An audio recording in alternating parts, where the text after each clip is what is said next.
why we keep it real.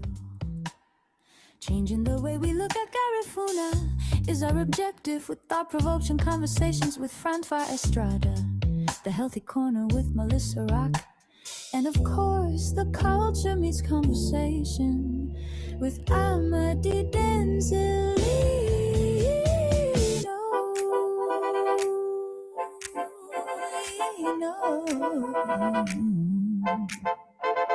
We keep it 100 all the time. Garifuna Suada. Sengu, Gaduru, Urua, Biyama, Haba. This is GariVision Indigenous Network, where the Garifuna culture thrives. From beautiful Piney by the Sea to Morocco, Georgetown, St. Mike, Hopkins, and the culture capital, Dangriga.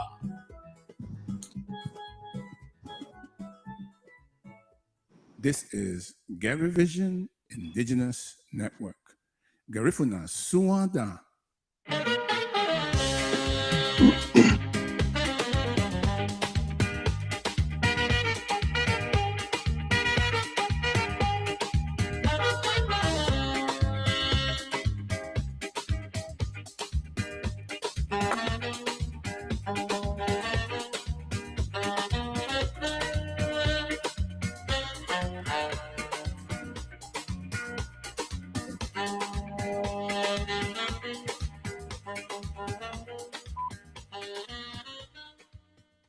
I am Denzel Amadilino, and you're watching Culture Meets Conversation on the GariVision Indigenous Network.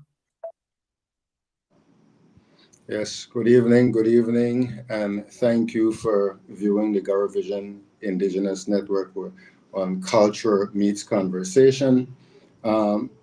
Today, we are looking at how European beliefs, laws, and culture shape the world, including us, the Garifuna people, and how this influence has caused many of us to live a European life instead of a Garifuna life. But before we delve into this session, let me introduce you to my co-host, Francois Estrada. Good evening, and welcome to Culture Meets Conversation. Brother Amadi, it's always a pleasure doing a show with you. And this is our first show for the year, as a matter of fact. And I know it's gonna be a great show. We start the year with a bang. So let's dive into it and see how you can relate.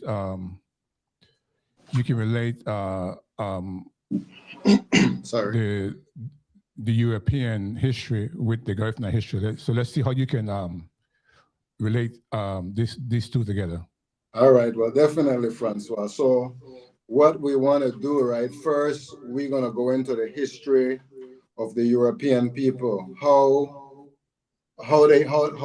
what they believe in, right? We're going to start what they believe in, their laws, their culture, and again, like I said, how this culture shaped the world, including the Garifuna people, and how the influence has caused many of us to live a European life instead of a Garifuna life. So one of the study or the research that I had to do was where did European thoughts begin? Beside some history you would find where certain philosophers went to Egypt and get other philosophical thought. But again, their main source of knowledge, right, came from places like Crete, Greece, and Rome. Was this, and these societies follow along as we go along from these societies had an idea about what law is, what government is, should be and run, morality is, what social order and hierarchy, right? So again, yeah. Now this is what believe in.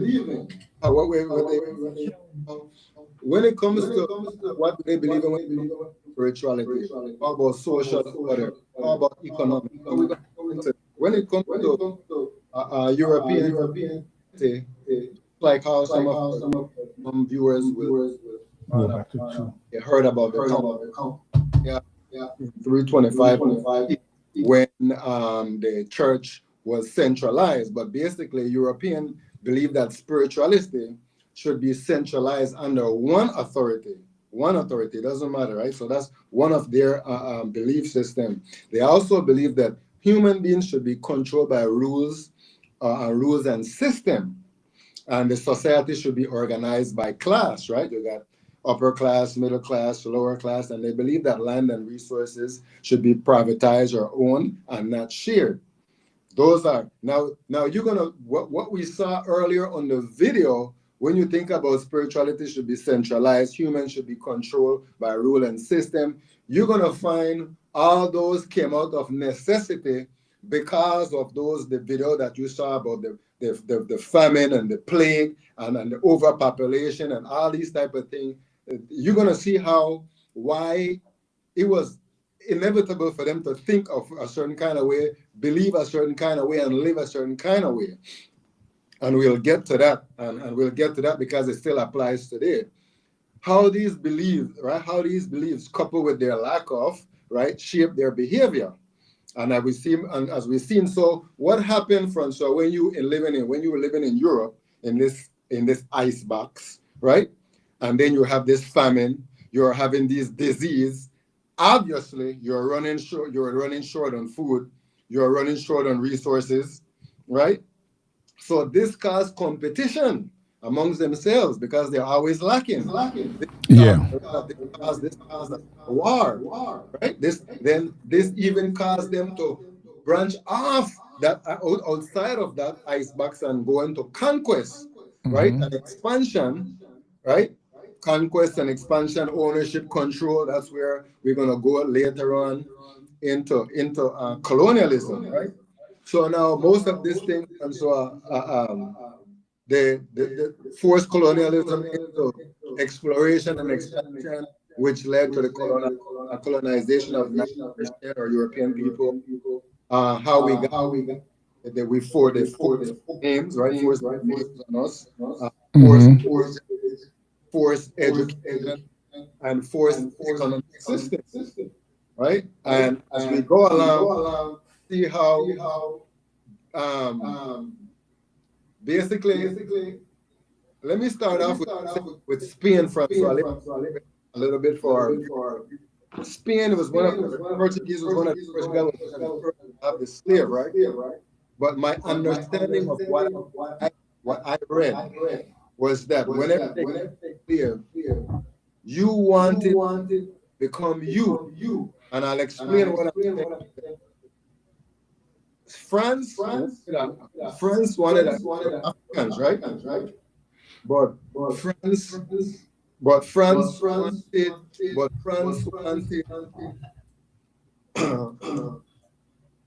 sorry about that, a little bit. Yeah, but what France wanted to create its own slave, right? Its own type of slave. So, and then when you America its own slave. England had it. And I'll give you an example why they slave. That's why when black people in various parts of the world, we act according to our slave master, right? If you go to right, the Spanish people took the Africa, they colonized into becoming a Brazilian. They colonized into becoming a British man, an Englishman, right? So again, these was created. One of the things I wanted to mention again, what I would write that. I don't believe that God created me a European, or nor that He wanted me to be a European. And I don't think for anybody else that God didn't want you to be. If that's what you wanted, you want to create something. What happened is that the European created a system that teaches black people how to think, speak, see, feel, and hear European. And if you have questions, you might ask. You know? Yeah. Yeah, you are breaking up. Maybe we should play one of those videos, because right now you are breaking up really, really bad. Oh, sorry about that. My apologies.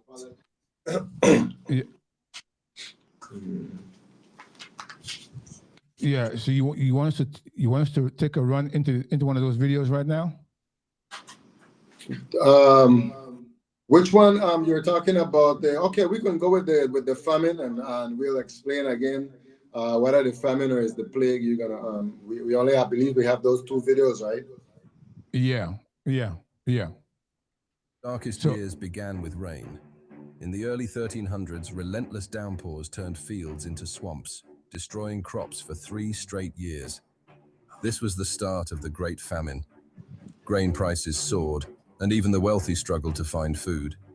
Starvation spread like wildfire, killing over 10% of Europe's population. Entire villages vanished.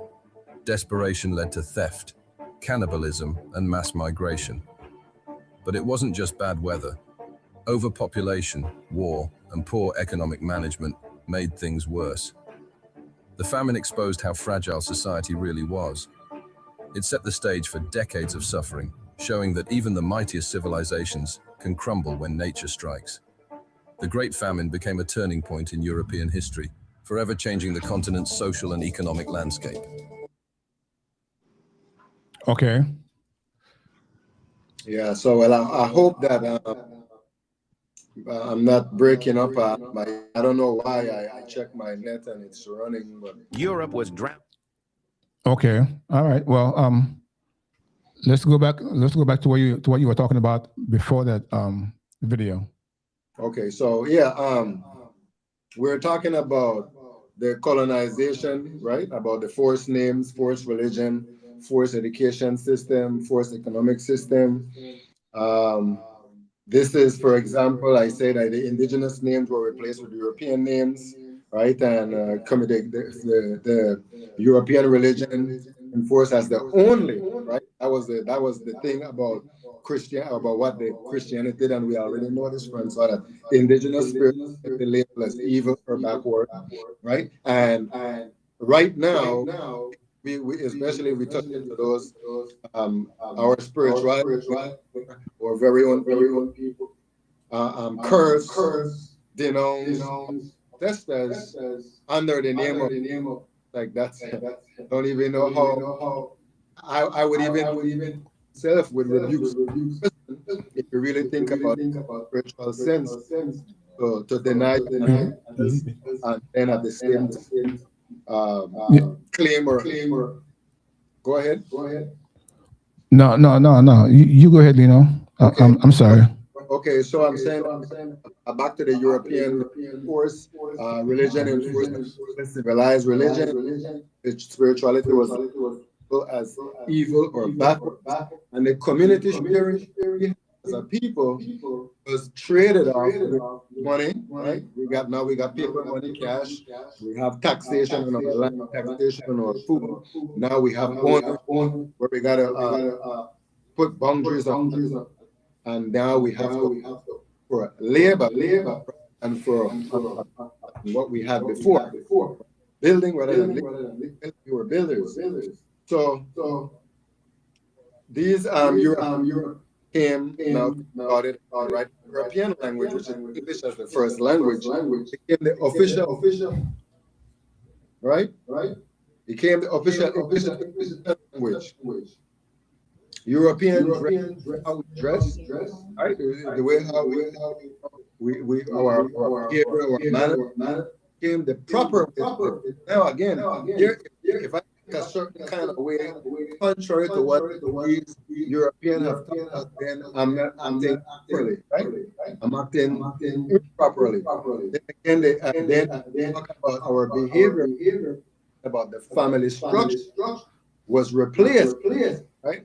By from the structure replaced indigenous with European culture, right? And you got European laws replaced with European customs. I mean, with indigenous customs.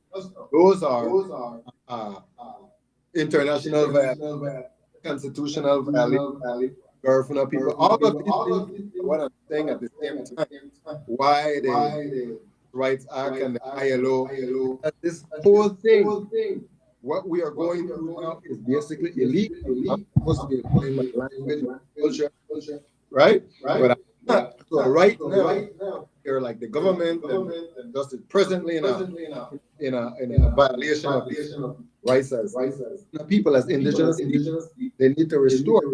Nevertheless, the European based indigenous knowledge. I often thought about this, and I see 13, 15-year-old, I'm talking about boy, right? A young doesn't play maybe sports, but he is at home. And the only thing teenager does now is book work. It's barely hands-on. Like what I was saying, when you look at the other ethnicity, whenever their children, school Francois, they go straight. So, Brother Amadi, so what do you think now we can do to change the dynamics now, right? And you know what, Brother Amadi, your audio is really terrible. Yeah. Well, I don't know if it's from. I guess I don't know if it's from my end. My net seems to be working fine. Okay. Yeah, but again, unfortunately, maybe hopefully we can still get across with the message what I'm saying. But you're asking the question from what we can do. Well, I'm thinking my whole reason for getting into this, right, was to hopefully, like I'm saying, hopefully to let people understand. Right? First, we have to understand how we are seeing things and why we're seeing things as European, because I think a lot of people don't really get the idea that, what do you mean at a European? What do you mean in a European kind of way? So again, I mean, what I'm trying to paint a picture so they can see.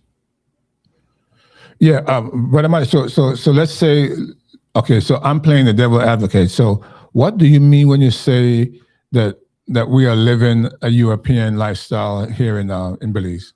Okay, I'll give you an example. So, and then pretend like I don't know anything, right? I'm just off the street and and I'm blind. I want to know what you're talking about. What do you mean when you say that we are living a European lifestyle here in Belize?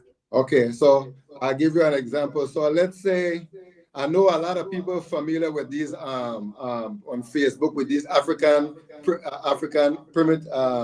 primitive group in Africa, right? That really have that they just nomadic. These are nomadic tribes in Africa, right?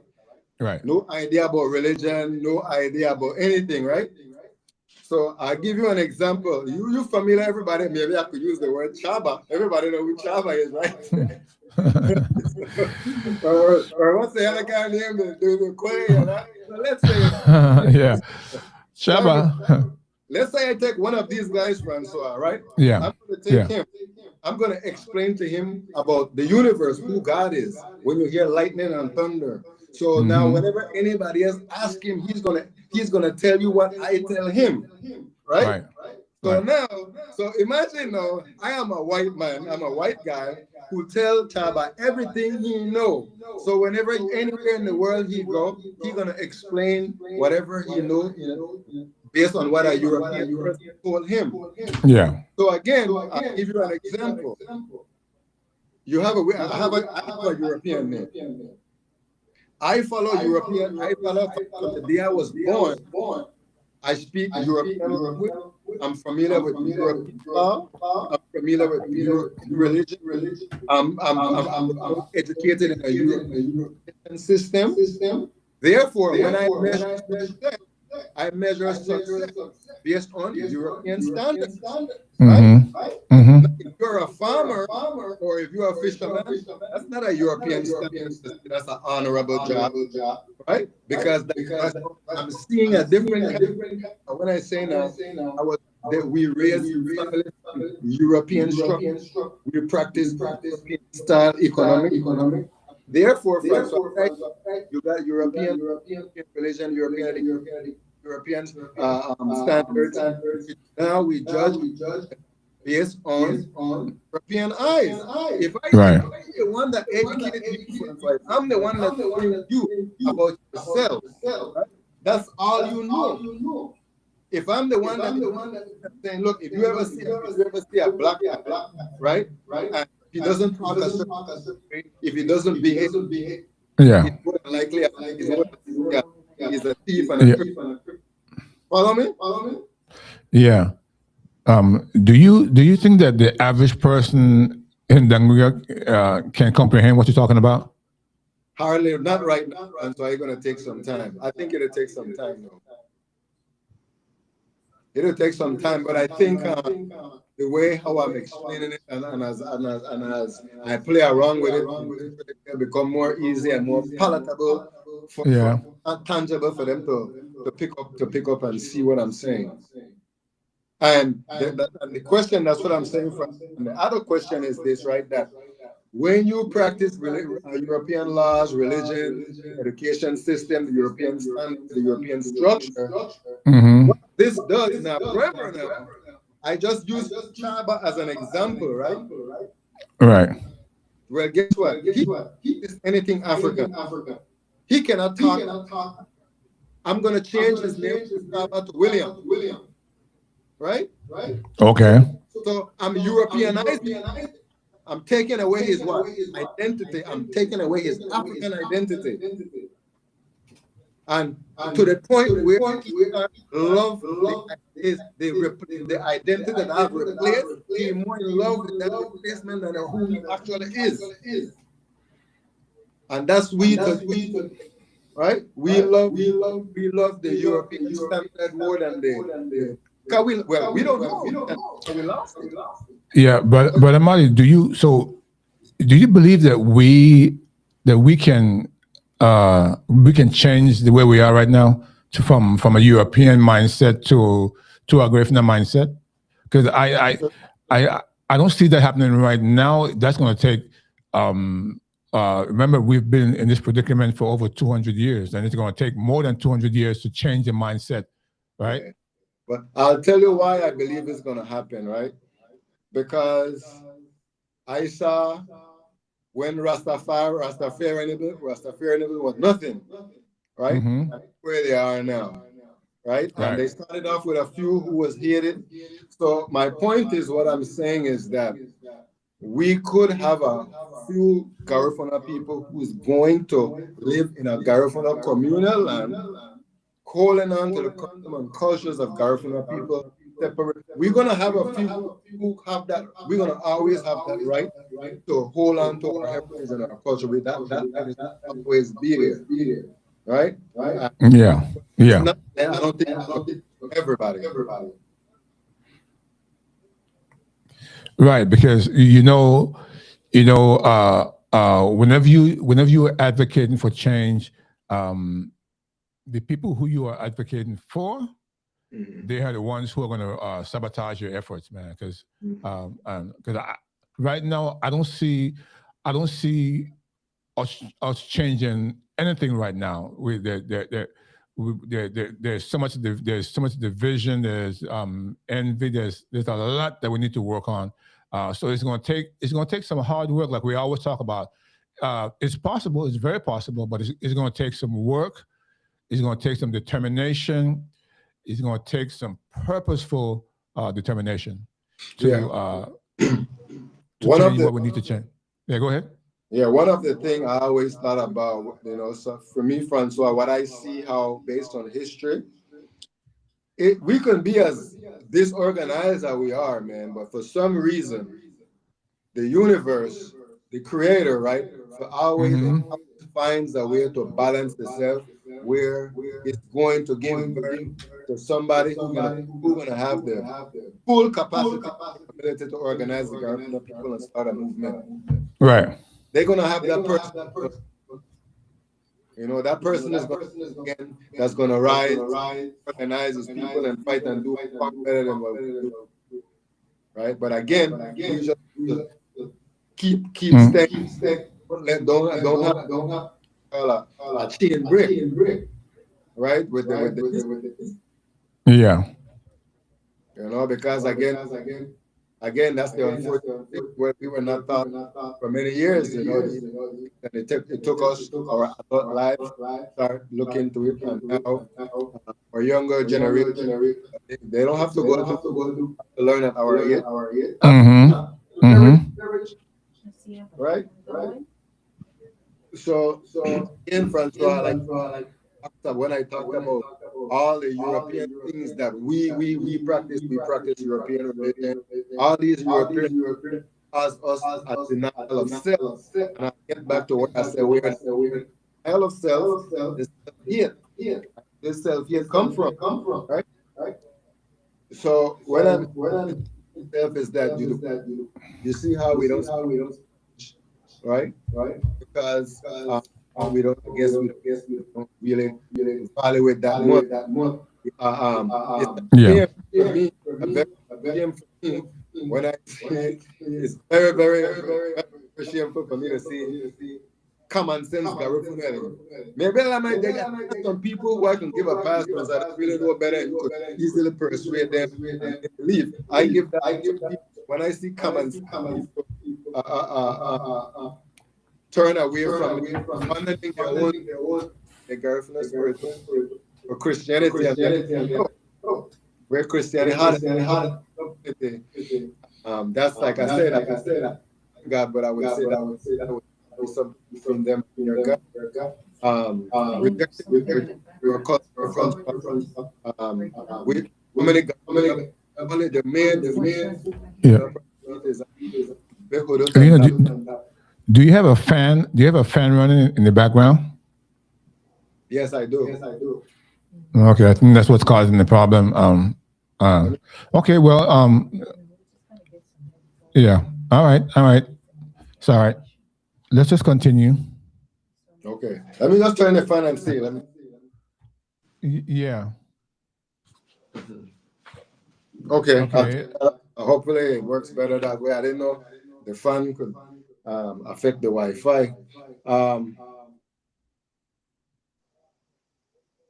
So Francois, the question. Yeah. Let me read. Let me read a comment from Mel Uruguay real quick. She says, "What's happening in the U.S. with the African American people, indigenous people breaking the generational cycle from the current government system, and what's happening in Belize?"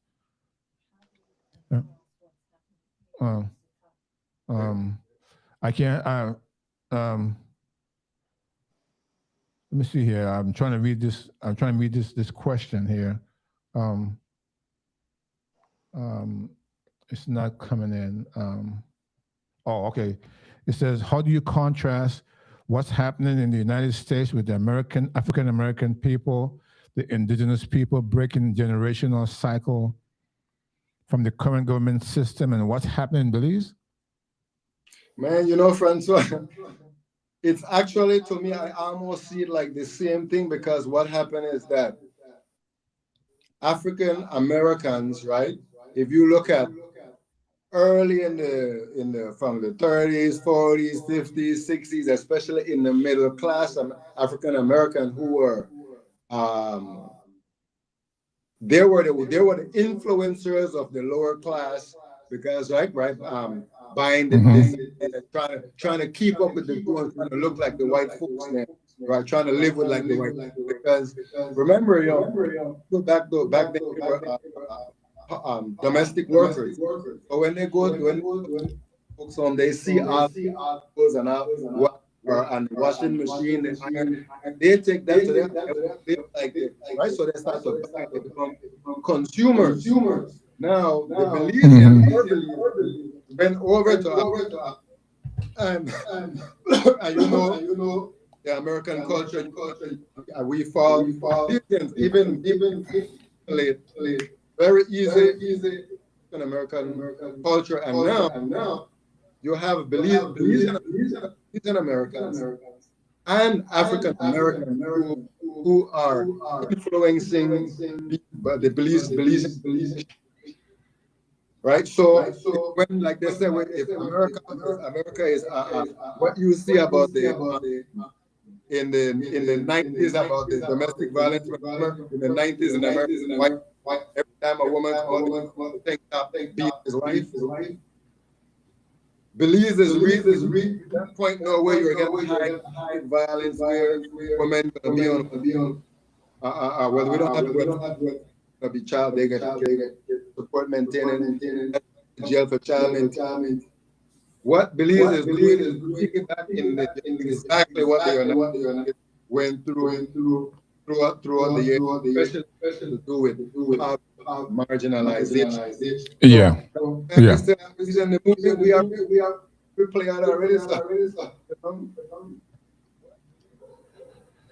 Yeah, well, we have again, we have a lot of work that needs to get done, and we've always said one mind at a time. We can change the dynamics one mind at a time, and that's the only way we can do it. And it's going to take some time, but I commend you for bringing this topic, Brother Amadi. Mm-hmm.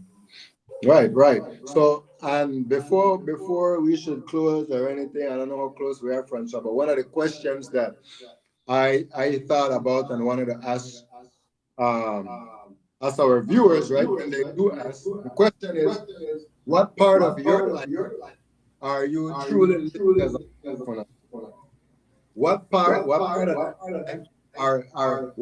your life that you're living now are inherited European, right? And what you want to your children? Never that Garifunaness that you have. For example, I would like to pass on to my children drumming, dancing for my thing could be done farming. So these are the things that I pass on to them. Like farming and fishing.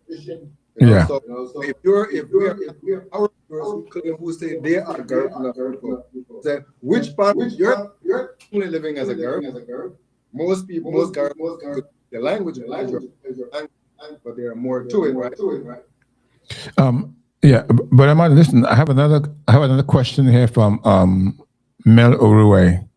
She says, in the United States, African American families are coming together to buy land to build their own communities.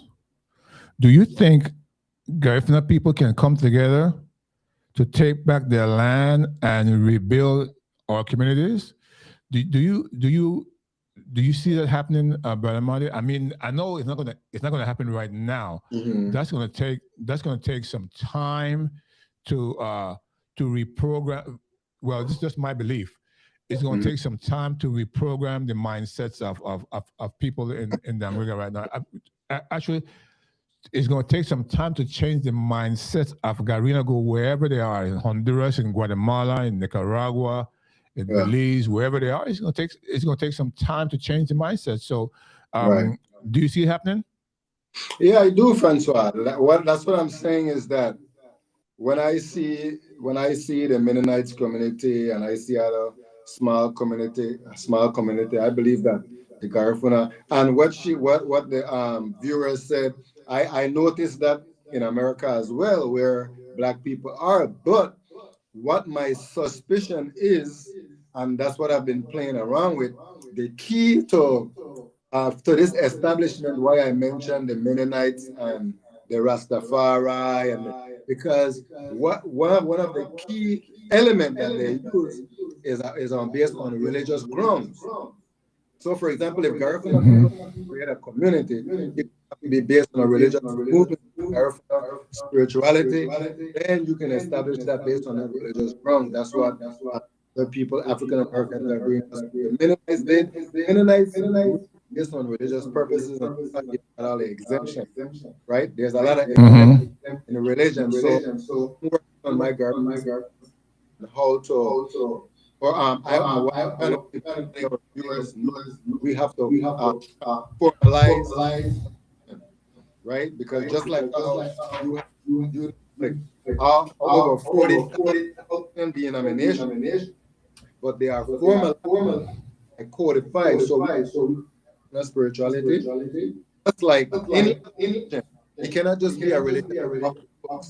You can claim to be a, and that's recognized. You could claim to be a Catholic, that's recognized. But what if you like? It reminds me of, I was working in the prison, and one of the privileges was belief, right? Certain things. Now, what if you are in the police central prison, and you say, what do Garifuna eat? What do Garifuna don't eat? You're supposed to provide plantain, you're supposed to provide coconut, so the person can eat real food. You know what I mean? But it has to. But this person was in institution with religious grounds, right? So again, we need to look at spirituality as Garifuna and really it so it could be effective in just religion, Christian religion.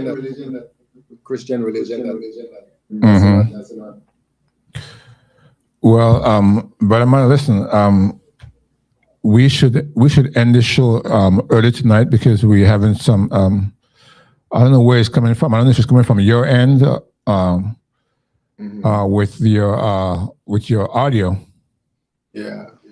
Well, my fan is off. Yeah, there's still something going on with the signal. But you know what? We have 20 minutes to go. Let's just continue. You want us to play another one of the videos that you have, or should we take a commercial break?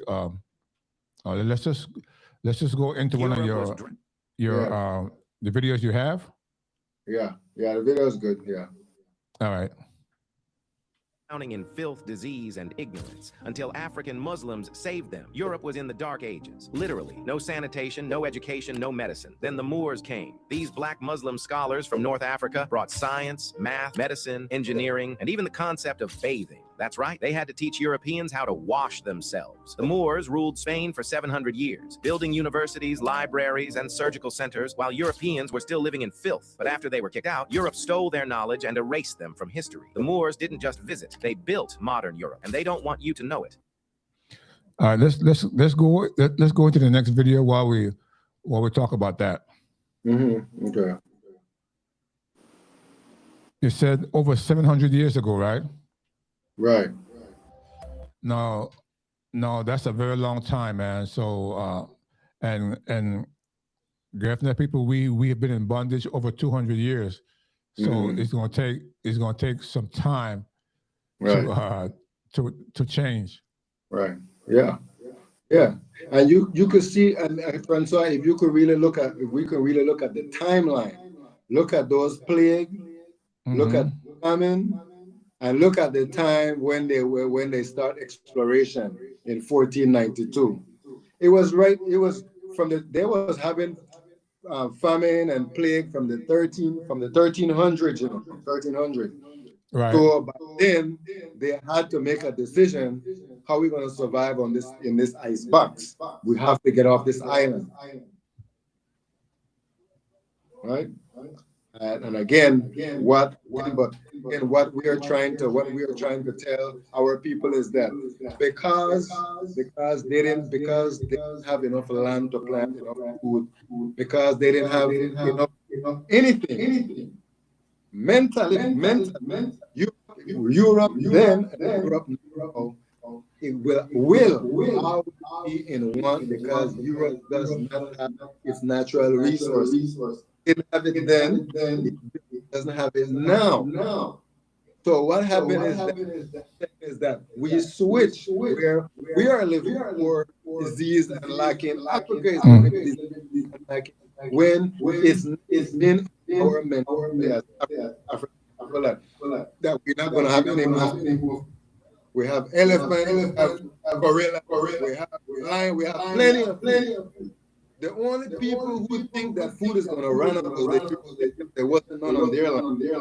Africans never think run out. So European competition war because there's no and again, same they're still that means they still need food. Without Central America, there will be no Europe to be able to feed itself. And they need that control. And that's why, again, what Donald Trump said to Francois, that this whole Western Hemisphere is is America. They are telling you right there and there that this is our. And do what we say. We think, push the policy, do this one. Right? You know, we've talked a lot about the Monroe Doctrine, and Donald Trump is using the Monroe Doctrine. Right, yeah.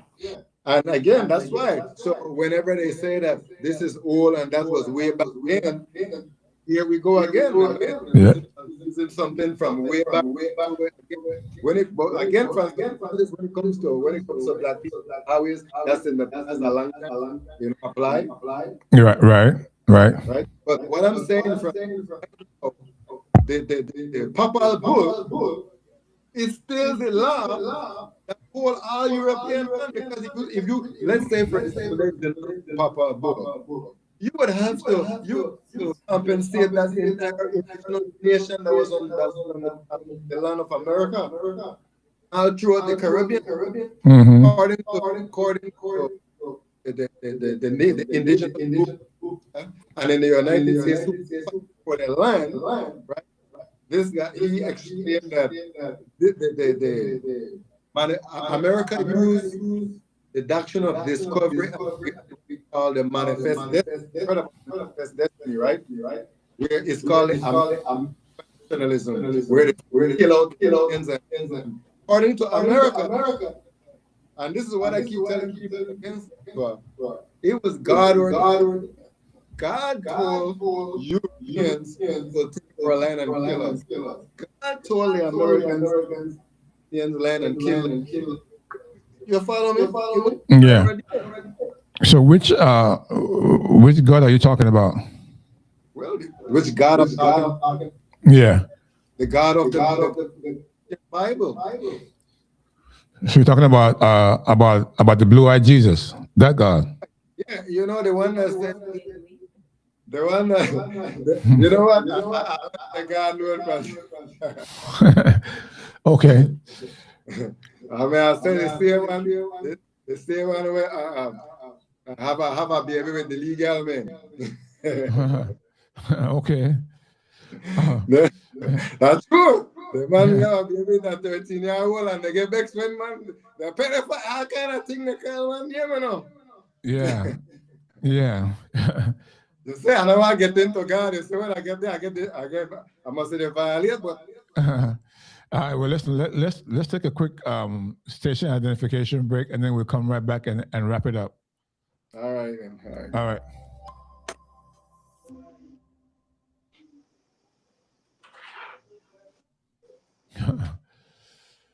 Yeah. Okay.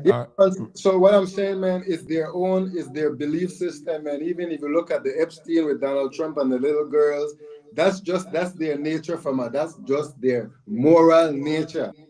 And one of the moral nature is never admit you're wrong. That's why I don't see they're not like I admit I'm wrong, man. They would defend that to the bone. Yeah. Brother Amadi, we have another video. Let's run this video, then you can talk about it while we wrap it up. Let's play this last clip.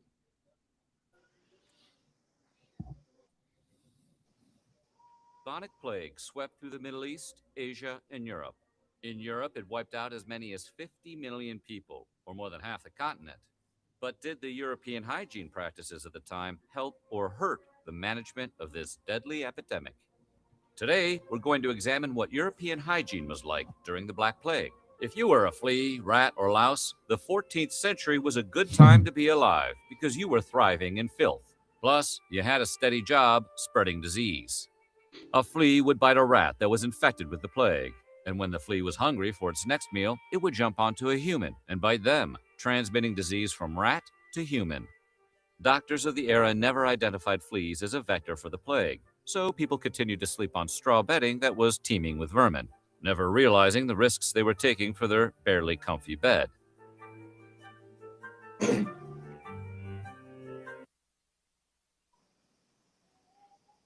Yeah, Francois. Sure. Yeah. You know when I say one of the Yeah. Go ahead. yeah, one of the reasons I imagine that they didn't take too many showers, right? Because it was so cold, right? It was cold in Europe. But the other thing is, in order to keep themselves warm, right, then sometimes you would have to take the animals inside to keep them warm as well, and that's what fomented the disease. It just kind of exacerbate the risk that we're taking in these conditions. So again, remember now, these conditions, right, so are very important. Condition of life shape their mind. The Africans didn't have that type of mentality because the Africans have plenty. We have a lot of food, we have a lot of sun, we have a lot of water, we have everything. So the Africans were always nice people, hospitable. Only these Europeans were short and always angry and angry because they don't have enough. And right now, if they ease up, they will not have enough.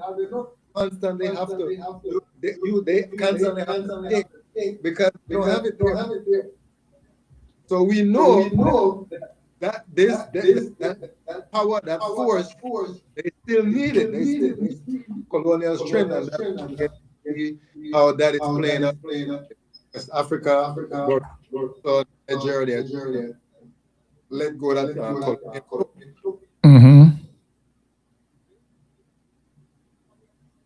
Again, so we need to take note from other countries and separate ourselves. At least try to gain some type of restore ourselves. At least some guy fears this, so just like the other country, it's not going to be right? Yeah. Well, the ultimate goal is to restore ourselves, right? Right. But again, to restore ourselves too, remember how we're seeing now.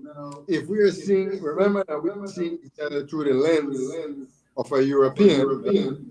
Everything I know was taught me by Europeans. We need to educate people, right? To see different value systems. For example, let's use our women. How can we maintain a relationship if our women have a different idea of who a man is? Standard and because now remember she's rating us based on standards. I need to wear a suit. I need to work in a ride on a car. Oh no, that's not man, right? Good, right? That's what I want. Yeah. So, but if I pull out myself and I can have dirty and coffee and my planting, that guy is a loser, right? So again, that's develop for ourselves. Yeah, I asked you earlier if you think the average person on the street will comprehend when you say that they are living their lives from a European perspective, and I don't see how the average person on the street can comprehend that statement there, Brother Marty. Well, you know what, Francois, I'll write it on a pamphlet. I'll try to break it down real easy and I'll pass it around, man. They'll get it. Yeah, if you even, I mean, if you tell the school teachers that, if you ask the school teachers if they think that they're living their life from a European perspective, they wouldn't even know how to answer that question, man. Yeah, but if I give them the study that I just wrote and they read it 5 times, they'll get it. They might not get it 1, 2, but 5 times, you guarantee you're stuck inside. They'll get it. They can just deny it in their mind, but they'll get it. Yeah. So in the essence, in the scheme of the whole circle, the whole pie, we are all living European life. Yeah, right, we're European. That's what I'm saying. Be- European, we because talk the- European, we behave in European ways. We're European. That's what I'm saying. The Europe says, I'm gonna get me an African and create my own kind of nigger I want. I'm gonna create me a British nigger. I'm gonna create me a French nigger. I'm gonna we were a slave, right? They created Right. their own kind. You know? So clearly that should be on face value that we are not who we're supposed to be, because how can I be of African descent and not of somebody in France of African, and we talk different, think different, behave different, the same, come from like basically the same mother and same father. Yeah. Well, it takes the whole village, man. It takes each person in the village to try, not try, to make the change. And right now, the way we are in our communities, I don't see men who are ready to grab the bull by the horns and make these changes. You know. Yeah. I I agree with you right now. We don't most of our Garifuna people, only one person that I know that is doing well on farming that I know that is Garifuna, and I say it with bitterness, and that's I believe Roy Cayetano, right? He is the only one that I see is doing farming and doing well, because he does farming but barely lift a finger, you know. But he is doing his farming, you know. And that's why, again, too, Francois, I think I would have respect for him as a human being, but as the position as he holds, as a Garifuna, he gets zero respect. I don't respect on that type. I could not. I mean, give that man any type of the abuse and the use of it. Because again, I mean, I don't think I'm willing to. What do you think, Francois? Basic common sense. And do you think that the likelihood of this man, you could say that he didn't get his success back to the Garifuna people? Well, I don't know. I don't know.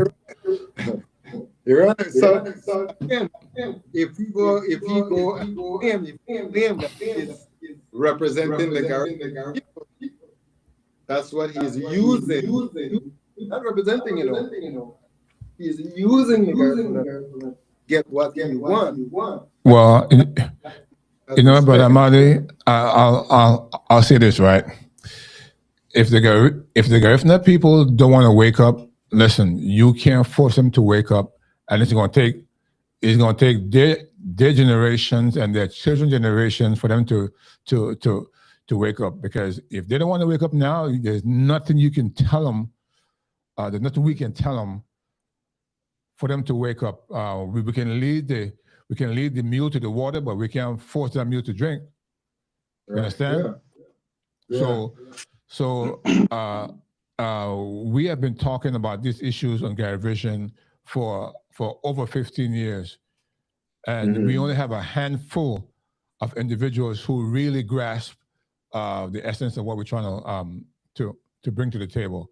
So it's going to take some time for people to grasp the essence, man. It's going to take some time. So we can't be concerned about what they think, about what they feel about us. We cannot be concerned. We just got to keep on pushing our purpose. You understand? And talking about purpose. Next show on Thursday, we're going to be talking about purpose and where we are in our community with our purpose and how we can create our purpose. Right, Marty? Right. Yeah, that sounds good. I look forward to that as well. So again, well, before I wrap it up, I'll just remind our viewers again for the last thing again.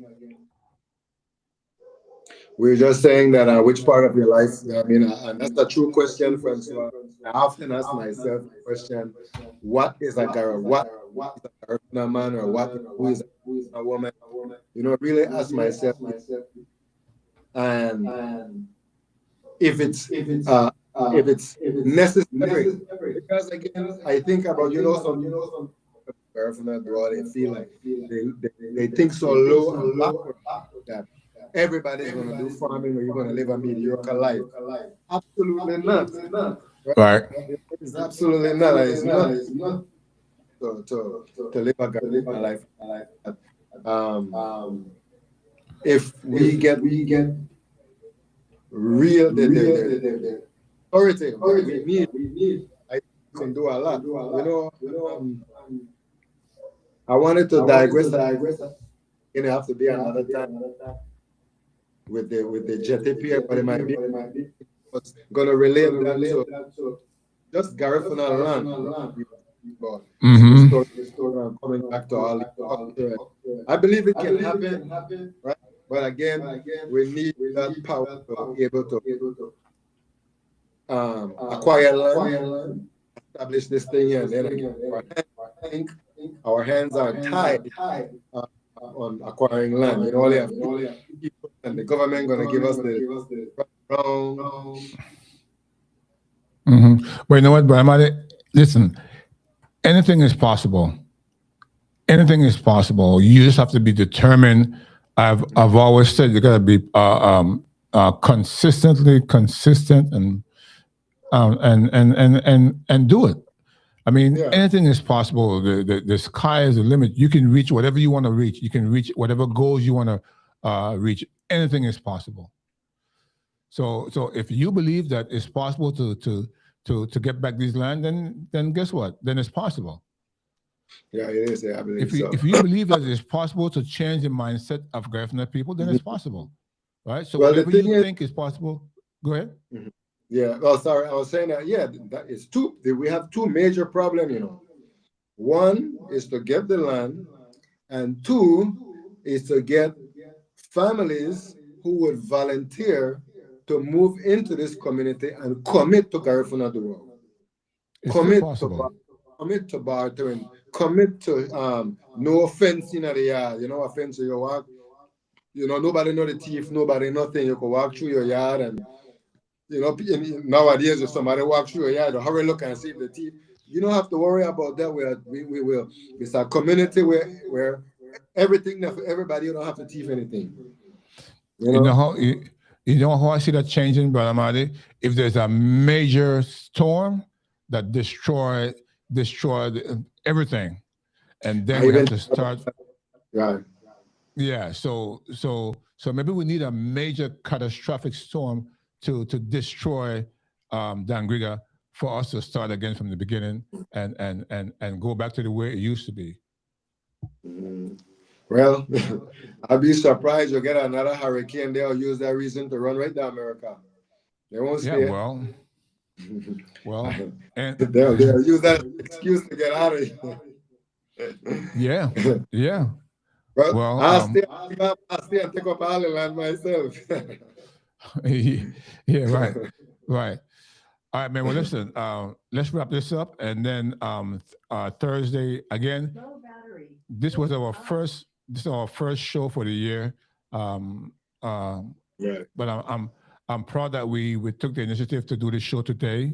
We said we would start the show today, and we'd start the show today. We had some minor glitches, but as we continue, we're gonna fix all these minor glitches, and it's gonna be a better show. So again, we thank you for joining us today. Amari? Yeah. Likewise, Francois, I really appreciate our viewers today, and in the future, when you see this video, we're always asking to share what you learn, because we always say that, the more people we get the information, the less ignorant people will have. So let's each try to do our best, man. Do our best to teach, educate ourselves about what is needed, especially when we're talking about Black people, Garifuna people in Belize, the world over. We need to come together. And don't forget to hit the subscribe button, to share, and to like the show. So please subscribe to the show. Right. Your subscription is necessary, is needed for us, is needed. So please just hit the little button, little arrow down there that says subscribe, and like and share. So That's right. Yeah, and then until Thursday, we will see you in a couple of days for a thought-provoking conversation. And this Thursday, we will talk about purpose. Purpose. Yes. All right. Well, all right. So again, thanks to our viewers. Thanks to Melissa Rock for controlling the switch. Again, Amadi, it's always a pleasure being here with you, man. It's always a pleasure doing a show with you. Likewise, Francois, always a pleasure. Again, thanks to the viewers too. Melissa, thank you again. Francois, thank you, man. And see you guys Thursday. Absolutely. All right. So we said peace out. Ayo. Ayo.